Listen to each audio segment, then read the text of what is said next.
세 번에 걸쳐서 하나님에 대해서 우리가 좀 배우는 시간을 갖도록 하겠습니다. 우리가 하나님에 대해서 하나님을 섬기면서도 하나님에 대한 지식이 많이 없는 것 같다는 생각이 들거든요. 오늘은 제1강으로 하나님의 말씀인 이 성경에 대한 말씀을 함께 공부하도록 하겠습니다. 주제절이 아니고 이제 이번부터는 암송절입니다. 지금부터 매 금요일마다 드리는 이 성경절은 굉장히 중요한 성경절이니까 암송을 하시면 좋을 것 같습니다. 디모데후서 3장 16절에서 17절에 있는 말씀을 함께 읽도록 하겠습니다. 시작. 모든 성경은 하나님의 감동으로 된 것으로 교훈과 책망과 바르게 함과 의로 교육하기에 유익하니 이는 하나님의 사람으로 온전하게 하며 모든 선한 일을 행할 능력을 갖추게 함이라. 네. 성경이 하나님의 사람들을 온전하게 해주는 도구라는 것이죠. 그리고 성경은 하나님의 사람들로 하여금 모든 선한 일을 행할 능력을 갖추게 하는 그런 책이다라고 사도 바울이 디모데에게 이렇게 전한 편지에 나와 있습니다. 이 하나님의 말씀인 성경에 대한 개념을 기본 교류에 있는 말씀을 좀 요약해서 읽어보겠습니다. 함께 읽을까요? 시작. 성경 곧 신약과 구약은 신적 영감에 의해 주어진 하나님의 기록된 말씀으로 하나님의 거룩한 사람들이 성령의 감동을 받은 대로 말하고 기록한 것이다. 이 말씀 속에서 하나님은 구원에 필요한 지식을 인간에게 주셨다. 성경은 하나님의 뜻에 대한 절대 무오류의 계시이다. 성경은 품성의 표준이요 체험의 시금석이며 교리들에 대한 권위 있는 계시자요 역사 속에서 활약하시는 하나님의 행동들에 대한 신뢰할 수 있는 기록이다. 제가 1번으로 표시해 놓은 게 뭐죠? 성경. 2번은 성경은 하나님의 기록된 말씀이다. 3번은 성경은 구원에 필요한 지식을 준다. 4번 성경은 하나님의 뜻이 무엇인지를 판가름하는 절대 무오류의 계시다. 5번째 성경은 우리에게 품성의 표준이 되고 체험의 시금석이 되고 교리의 권위자가 되고 또 살아계신 하나님의 행동들에 대한 믿을 수 있는 기록이 바로 성경이다. 이렇게 요약을 하고 있습니다. 이 지금 문장은 아주 단순하지만 재림신앙을 초창기에 했던 많은 분들이 연구하고 연구해서 성경은 이런 책이다라고 정의를 내린 것입니다. 저는 앞으로 이 금요일 날 공부할 때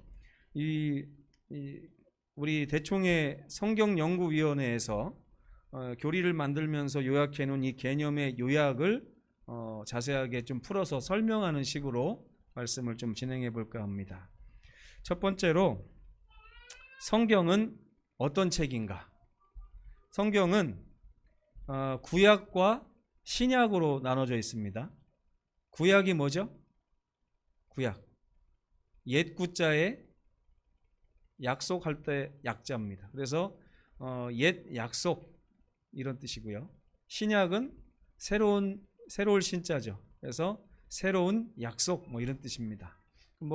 예수님의 십자가를 기준으로 십자가 전에 있던 성경을 구약이라고 하고 십자가 이후에 있는 성경을 신약이라고 얘기하는 것입니다.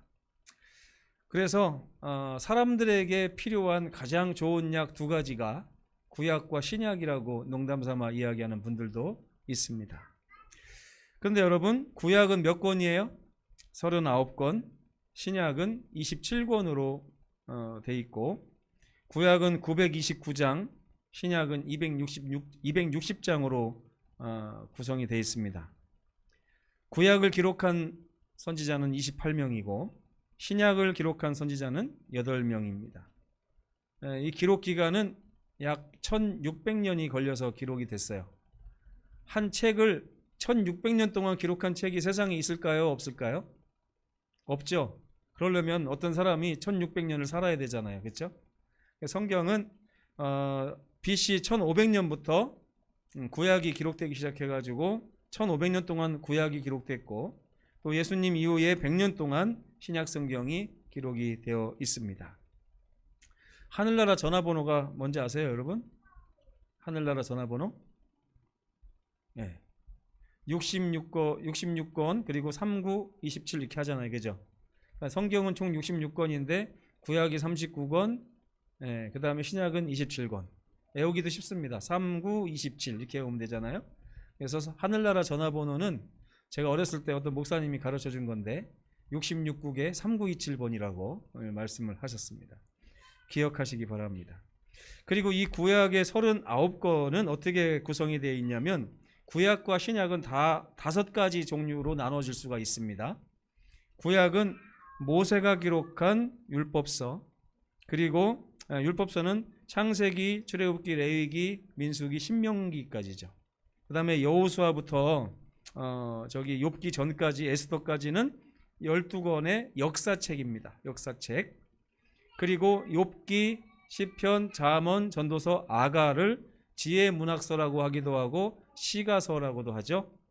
그리고 이사야부터 에레미야, 애가까지, 다니엘까지를 대선지서라고 이야기하고요. 호세아부터 말라기까지 12권을 소선지서라고 얘기합니다. 뭐 선지자가 크고 작고 위대한 선지자고 이런 뜻이 아니라 내용이 많다는 거예요. 내용이 많은 것을 대선지서, 내용이 적은 것을 소선지서라고 이야기를 합니다. 신약으로 오면 예수님의 살아생전에 기록한 책은 사복음서입니다. 마태, 마가, 누가, 요한이 기록한 네 복음서, 그리고 사도행전이라고 하는 역사서가 한 권 있고요. 바울이 기록한 14권의 책이 있고, 그 다음에 여러 선지자들, 몇 명의 선지자들이 쓴, 예수님의 제자들이 쓴 공동서신, 그리고 마지막에 요한계시록이라고 하는 예언서가 있습니다. 그러니까 구약성경을 보니까 5권, 12권, 5권, 12권, 5하고 12밖에 안 나오죠. 그리고 신약성경은 4하고 1이 많이 나오는 걸 알 수 있습니다. 4권, 1권, 14권, 또 1권, 공동서신만 7권, 이런 식으로. 이게 성경이에요. 성경은 이런 책인데 생각을 해보시면 이 성경이 보통 책이 아니라는 걸 알 수 있어요. 저 어렸을 때는 이 성경 위에다가 찬미가를 못 올려놓게 돼 있어요. 아주 혼났습니다. 찬미가가 아무리 좋은 내용이 있어도 성경 밑에 가야 된다. 그리고 예언의 신하고 성경하고 같이 다니면서 예언의 신을 성경 위에다 올려놓으면 또 어른들이 막 혼을 냈어요. 하나님의 말씀보다 더 높아야 될 건 세상에 있다고요, 없다고요? 없다는 거예요. 참 너무하네 이런 생각이 들었는데 하나님의 말씀을 연구하면 연구할수록 그 성경을 소중하게 여겨야겠다는 생각은 더 짙어지게 되었습니다. 이 성경은 왜 특별하냐면 1600년 동안 기록이 돼 있기도 했지만 이 성경의 저자가 누구냐면 바로 우리 하나님이시라는 거예요.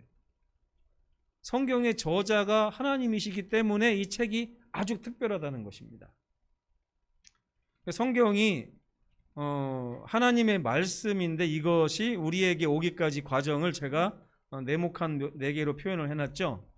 이 저자는 성령이신데 성령께서 직접 기록하신 것은 아닙니다. 성령께서는 인간 기자 36명을 사용하셔서 인간 기자 36명에게 영감을 주시고 감동을 주셨어요. 근데 이 영감을 주고 감동을 줬을 때 그 기자들이 그것을 기록을 했거든요. 경험을 기록하거나 계시를 기록하거나 막 기록을 했단 말입니다. 근데 학자들이 이렇게 얘기하는 분이 있어요. 하나님이 태초에 하면 모세가 태초에 하고 기록했다. 하나님이라고 불러주면 또 하나님이 이렇게 기록했다는 거예요.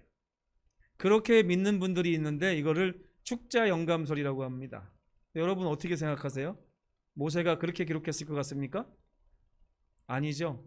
하나님께서 그의 영감적으로 묵시를 통해서 세상이 창조되는 모습을 이렇게 보여줬을 때 모세가 자기만의 언어로 내가 보니까, 성경에 보니까 자꾸 뭐가 나와요? 또 내가 보니 이렇게 많이 나오잖아요. 그렇죠? 근데 하나님께서 야 모세야 기록해, 또 내가 보니 이렇게 알려주셨을까요? 그건 아니죠. 그렇죠? 자기가 본 거를 자기 생각에 따라서 기록할 때 그 기록을 성령께서 감동하셔가지고 성경으로 기록될 수 있도록 이렇게 역사를 하셨다는 것입니다. 그 다음에 독자들에게 읽혀지는 66권의 책이 모이게 됐어요. 여러분 이제 카톨릭에 가면 외경이라는 게 있어요. 예수님의 제자가 12명이죠. 근데 성경을 기록한 제자는 몇 명이나 있습니까? 베드로, 요한, 뭐 몇 명 없어요. 마태, 뭐 몇 명 없어요. 근데 나머지 사람들이 기록한 책들도 있다고 전해져 내려오는데 그런 책들을 외경이라고 합니다. 근데 그 책들은 성경에 포함이 안 돼요. 왜 그러냐? 성령께서 연약한 인간의 영감받은 기록들을 하나님의 지혜로 모으신 것이 바로 66권의 성경이라고 성경이 얘기하고 있기 때문에 그렇습니다. 이사야 34장 16절을 같이 한번 읽어보겠습니다. 시작. 너희는 여호와의 책에서 찾아 읽어보라. 이것들 가운데서 빠진 것이 하나도 없고 제 짝이 없는 것이 없으리니 이는 여호와의 입이 이를 명령하셨고 그의 영께서 이것들을 모으셨습니다. 이 성경을 누가 모으셨다고요? 하나님이 모으셨다고요. 하나님의 성령이 모으셨어요. 왜 다른 제자들의 글들은 성경에 들어오지 않았습니까? 이거는 누가 정하신 거예요? 하나님이 정하신 거예요. 하나님이. 그래서 하나님이 이걸 정하셔서 완전하게 만드셨어요. 인간에게 필요한 모든 것을 하나님이 완전하게 만드신 것입니다. 요한복음 1장 14절에 보면 말씀이 육신이 되어라고 하는 성육신에 관한 말씀이 나와요. 여러분 하나님의 생각을 우리가 알 수 있을까요? 없을까요? 하나님의 생각. 여러분 집에 강아지 키우시는 분 계신가요? 강아지한테 여러분의 대학원에서 배운 사상이나 학문들을 가르칠 수 있어요? 없어요? 그럼 하나님과 우리와의 차이는 나와 강아지와의 차이가 더 클까요? 하나님과 나와의 차이가 더 클까요? 그 갭이. 여러분 우리는 앞으로 수십만 년을 살아도 하나님의 지혜를 다 배울 수가 없습니다. 사람이 수억 명이 있고 수조 명이 있어도 하나님을 당할 수가 없어요. 하나님과 사람 사이의 거리는 우주의 어떤 거리보다도 먼 거리입니다. 그런데 하나님께서 하나님의 지혜를 사람에게 가르쳐 주시려고 하니까 뭐가 필요하게 된 거예요? 예수님이 필요하시게 된 거예요. 예수님이 우리의 형상과 우리의 모양을 입고 이 세상에 우리처럼 오셔서 우리에게 우리의 시각과 우리의 관점과 우리의 지적 수준 하에 필요한 하나님의 지혜들을 가르쳐 주신 것이 바로 성육신입니다. 성경도 마찬가지예요. 하나님의 성령께서 하나님의 지혜를 우리에게 직접 어느 날 아인슈타인이 와가지고 김희영 집사님에게 자 지금부터 내가 2시간 동안 상대성 이론에 대해서 설명할 테니 잘 들으세요 하면 집사님이 같은 인간 대 인간인데도 어때요? 제가요 상대성 이론을 이해해 보려고 책을 읽어요. 책을 읽잖아요. 그러면 한참 생각하면 다 이해가 돼요. 돌아서서 5분 지나면 뭐였지 하고 다 잊어버려요. 굉장히 어렵더라고요. 상대성 이론이라는 게. 근데 사람이 사람에게 말을 해도 그렇게 이해하기가 어려운데 하나님이 직접 오셔서 김희영 집사님에게 내 뜻은 이거다라고 막 얘기하면 집사님이 알아들을 수 있어요? 없어요? 하나님의 뜻을 못 알아들어요. 그렇기 때문에 하나님께서는 인간의 기자들을 선택하셔서 인간이 이해할 수 있는 언어와 인간이 이해할 수 있는 수준으로 성경을 기록하셔서 하나님의 지혜로 모으셔서 그걸 우리에게 읽도록 하는 것입니다.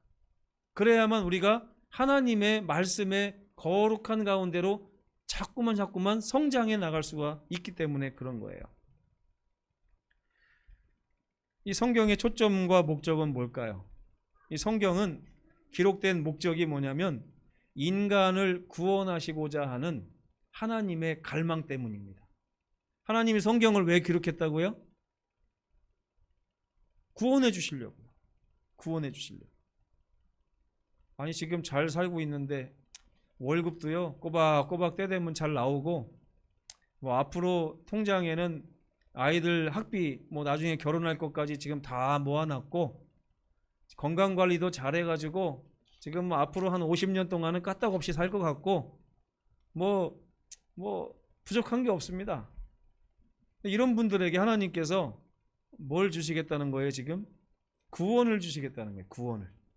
제가 처음에 이걸 이해를 못했어요. 하나님이 저를 자꾸 구원해 주신다고 하는데 제가 하나님께 뭐라고 얘기했냐면 하나님 저 구원 안 해주셔도 됩니다. 저는 사양하겠습니다. 저는 이 세상에서도 지금 충분히 만족하고 살아가고 있으니까 그냥 저를 귀찮게만 하지 마십시오. 이렇게 살았던 적도 있었습니다. 한 번은 전도를 하는데 어떤 할머니가 있어요. 그 할머니한테 가서 하나님 믿고 영생을 얻고 구원 얻읍시다 그랬더니 아이고 욕심이 사람이 그렇게 많으면 안 돼요. 내가 지금 80평생 살면서 얼마나 만족스럽고 얼마나 맛있는 거 많이 먹고 얼마나 재밌게 살고 얼마나 나는 자식 농사도 다 잘 져놓고 바랄 게 없는데 이제 이 정도 하고 죽어야지 내가 욕심 부리면 안 됩니다. 이렇게 얘기하시는 분이 있더라고요. 그런데 하나님이 성경을 기록하신 이유는 이 성경을 통해서 우리를 구원하시겠다는 거예요. 제가 이걸 이해 못한 이유가 뭘까요?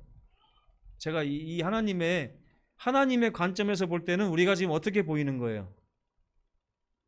아이고 저걸 어떻게 구원해 줘야 되겠다. 구원해 주지 않고는 안 되겠다. 어떻게 저런 흑암의 어둠 가운데서 살고 있을까? 이게 하나님의 관점이거든요.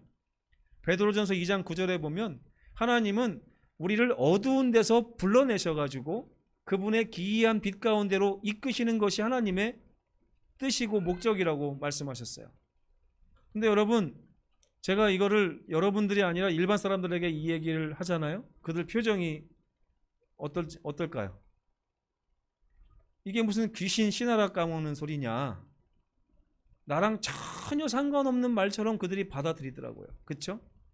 심지어 성도들 중에도 이것을 심각하게 받아들이지 않는 분들도 있는 것을 봅니다. 근데 하나님은 우리를 구원받아야 될 대상으로 봅니다. 왜? 우리가 그렇게 타락해서 많은 것을 잃어버린 존재들이고 우리가 원래 누려야 될 많은 것들을 누려야 되는 그런 하나님의 자녀들이기 때문인데 우리는 심지어 하나님이 우리의 아버지라는 사실조차도 인정하지 않고 사는 사람들이 너무나 많기 때문에 그렇습니다. 성경은 하나님의 갈망이 적혀 있어요. 다 내게 오라 내가 너희를 구원하리라. 구원해서 나 있는 곳에 너희도 있게 하리라. 제가 예전에 나 있는 곳에 너희도 있게가 무슨 뜻인가 한참을 연구해도 잘 감이 안 오는데요. 탈북자 유튜버를 보면서 제가 알게 됐어요. 16살에 중국으로 갔다가 거기서 강제로 결혼을 당하고 거기서 신고할까봐 무서워서 산골짜기에 숨어 살다가 한국으로 와서 시민권을 가진 어떤 아가씨가 하나 있었어요. 그 아가씨가 평생 듣도 보도 못한 고깃국과 쌀밥과 막 뷔페 갖고 막 먹으면서 소원이 생겼다는 거예요. 북한에 두고 온 자기 가족들, 그 가족들을 여기로 데리고 와서 나 있는 곳에 그들도 같이 있었으면 얼마나 좋을까라고 하는 소원을 가지니까 밥이 잘 안 넘어가더래요. 근데 예수님께서 나 있는 곳에 너희도 있게 하리라 하는 이 말씀은 이거는 예수님의 심정을 헤아리지 않으면 그거 무슨 뜻인지 모릅니다. 예수님은 얼마나 이걸 간절하게 원하는지 모릅니다.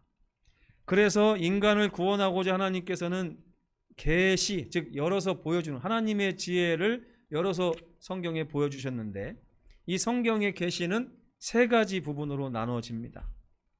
첫째는요, 하나님이 얼마나 거룩하시고 사랑이 지극하신 분이신가. 하는 것을 성경은 계속해서 열어서 보여줍니다.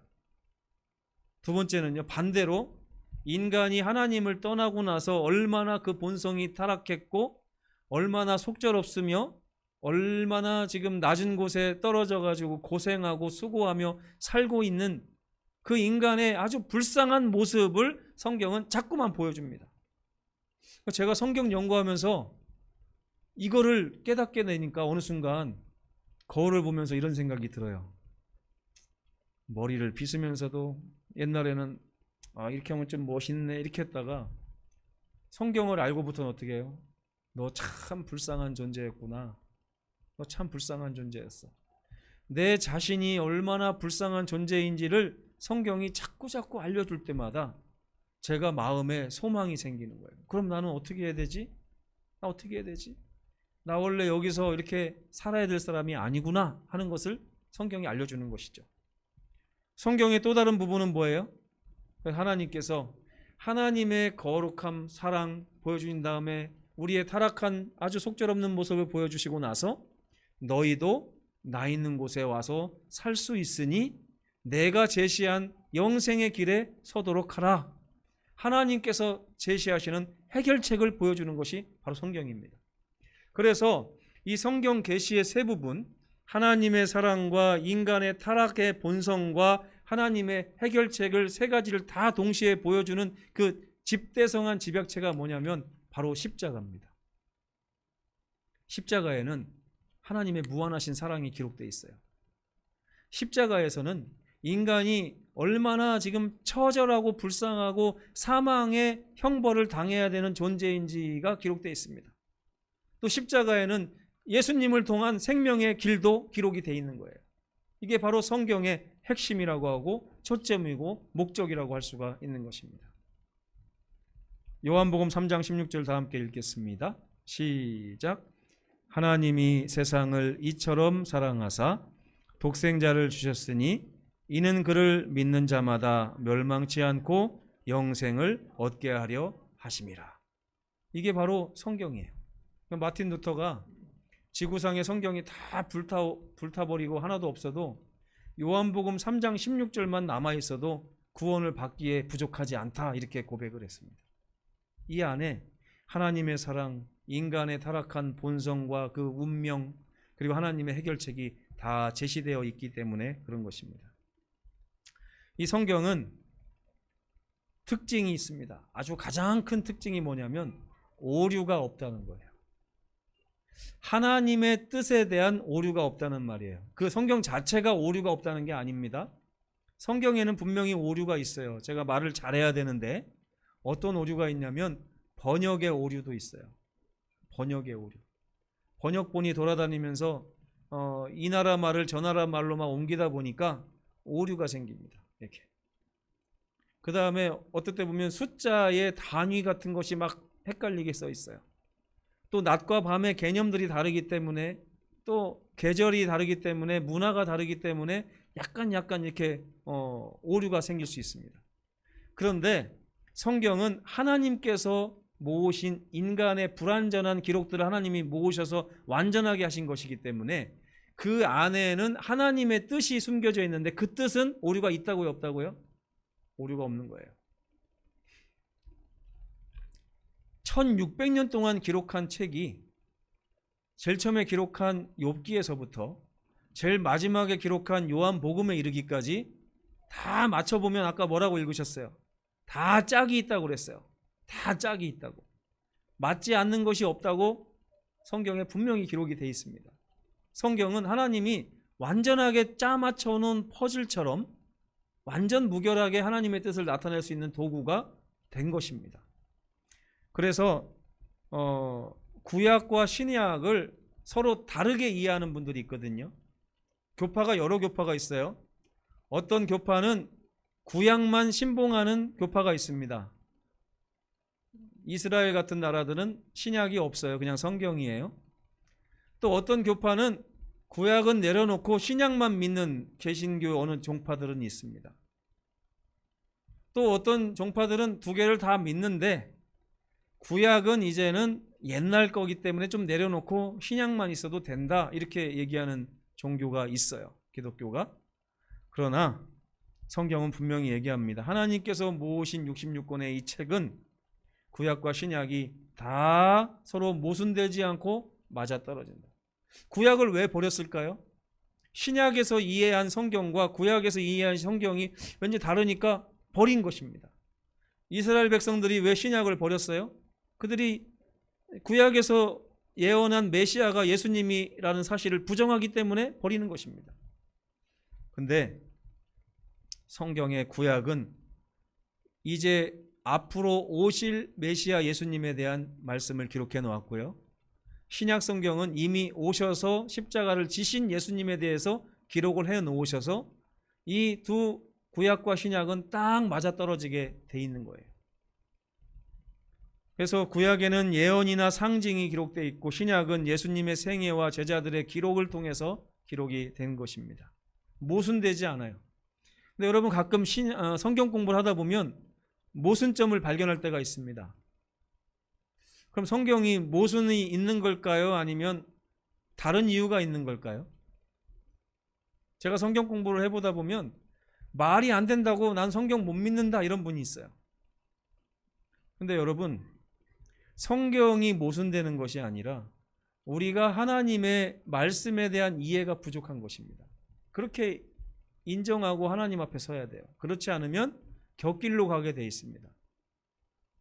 내가 이해되는 말씀, 인정하는 말씀은 받아들이고 모순이라고 생각하는 말씀을 버린다고 생각을 해보세요. 이게 앞뒤가 안 맞는 거예요.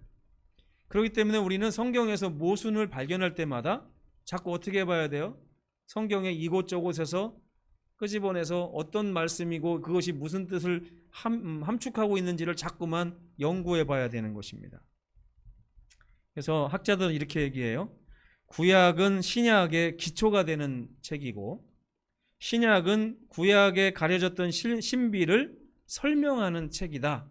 이렇게 구약과 신약의 관계를 이야기하고 있습니다. 이사야 28장 13절 굉장히 중요하죠. 한번 읽어보겠습니다. 시작. 여호와께서 그들에게 말씀하시되 경계에 경계를 더하며 경계에 경계를 더하며 교훈에 교훈을 더하며 교훈에 교훈을 더하고 여기서도 조금 저기서도 조금 하사 그들이 가다가 뒤로 넘어져 부러지며 걸리며 붙잡히게 하시리라. 성경을 막 한쪽으로만 연구하다 보면 다른 쪽 부분의 말씀하고 딱 부딪혀가지고 걸려 넘어지게 된다는 거예요. 예를 들면요, 여호와의 증인들이 신명기 6장 4절 5절을 굉장히 중요하게 생각합니다. 거기 보면 이스라엘아 들으라, 우리 하나님 여호와는 유일하신 하나님이시니, 이런 말이 있어요. 유일하다는 말이 뭐예요? 그렇죠? 하나밖에 없는 것 같죠? 하나밖에. 그러다 보니까 그들이 이제 어떤 성경을 연구했냐면, 그러면 하나님은 한 분인데 그럼 예수님은 누구지? 아하, 하나님이 있는가 하면 예수님이 있으니까 예수님은 첫 번째 피조물인가 보다. 지구 창조 전에 하나님이 우주를 창조할 때 가장 먼저 창조해서 거의 하나님과 비등비등한 존재인 분이 계신데 그분이 예수님이구나, 이렇게 이해를 하는 거예요. 신명기 6장 4절을 보면서, 5절을 보면서. 근데요, 성경에 보면 이상한 말들이 나와요. 창세기에 보면 하나님이 내가 이렇게 표현하지 않고 뭐라고 표현해요?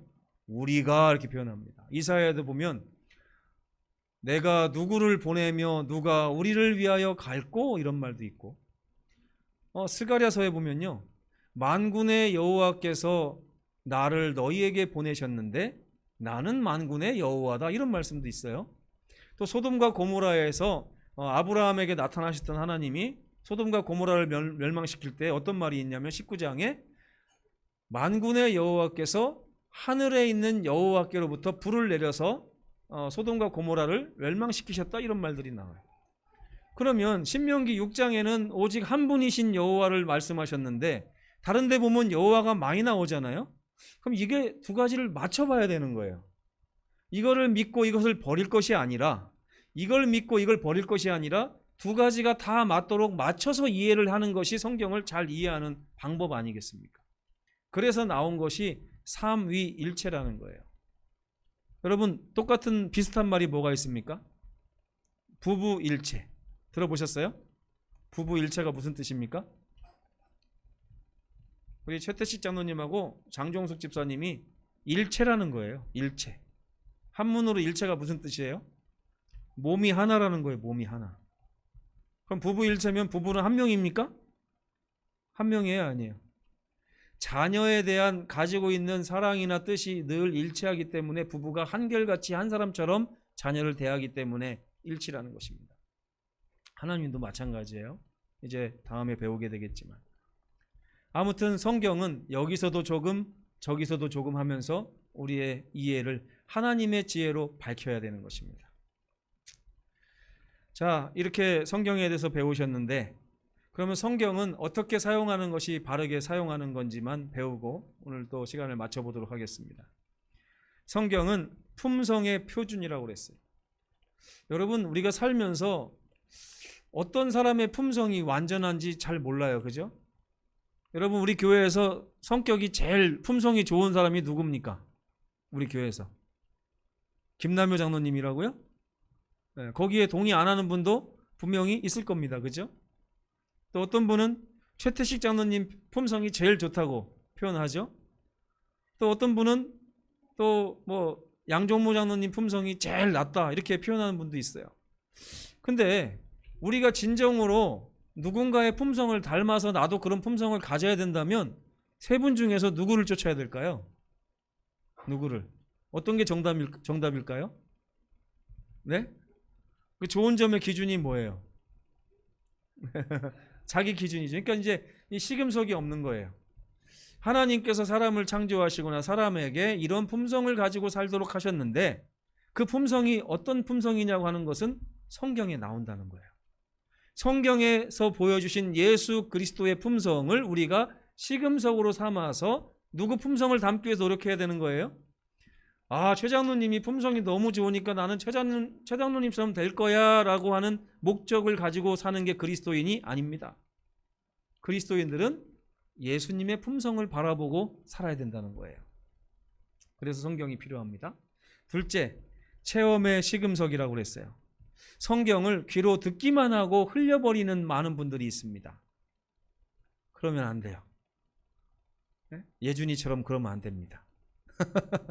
그런데 이 성경은 왜 체험의 시금석이라고 했냐면 이 말씀을 들었을 때 그 말씀을 믿고 순종하고 굴복해서 그 말씀을 내 삶에 옮겨보고 그 결과를 확인해 봐야 되는 책이라는 거예요. 성경은 그렇게 우리가 사용해야 돼요. 그러면 하나님의 임재를 경험할까요? 안 할까요? 하게 돼 있습니다. 성경은 귀로만 듣는 것이 성경이 아니고요. 우리 삶으로 나가서 하나님의 말씀과 내 삶이 일치되는 그런 삶을 살 때 그것이 하나님이 우리를 구원하시는 그 목적을 이루시게 된다는 것입니다. 세 번째는요. 우리 교회 다니잖아요. 이 교회에 권위 있는 계시자가 바로 성경입니다. 교회에서 만약에 교회 요람이 있고 교리책이 있고 또 목사님 말씀이 있고 장로님 말씀이 있어요. 근데 이 말씀하고 성경하고 비교해 봤더니 차이점이 생겼다면 우리는 어디를 쫓아야 될까요? 성경을 쫓아야 돼요. 이게 성경이 가장 최고의 권위를 갖기 때문에 그렇습니다. 집에서 아버지 말씀, 어머니 말씀하고 성경 말씀이 다르다. 그럼 누구를 쫓아가야 돼요? 성경을 따라야 돼요. 직장 생활을 하는데 사회생활을 하는데 내 상사나 내 친구나 내 아는 지인들이 하는 말하고 성경이 달라요. 그럼 우리는 누구의 권위를 쫓아야 됩니까? 성경의 권위를 따라와야 되는 거예요. 이게 말은 쉽지만 여러분 아실 거예요. 살면서 얼마나 이게 쉽지 않아요. 이게 믿음이 필요한 것입니다. 성경 외에 다른 것으로 여러분의 삶의 기초를 삼지 말아야 하는 것입니다. 마지막으로 성경은 인간의 삶에서 활약하시는 하나님에 관한 이야기인데 그분은 지금도 살아계셔서 저와 여러분을 부르시고 여러분과 관계를 맺고 싶어 하신다는 거예요. 그래서 우리는 성경을 어떻게 사용해야 되냐면 예수님과 나와의 관계를 증진시킬 수 있는 참고서로 사용해야 됩니다. 교과서로 사용해야 되는 거예요. 결국 성경을 여기다 차고 다니는 사람들은 어떤 목적을 이루어야 되냐면 예수님과 동행하고 에녹처럼 날마다 같이 예수님의 임재 가운데 살면 성경을 가장 잘 활용하는 것이라고 할 수가 있겠습니다.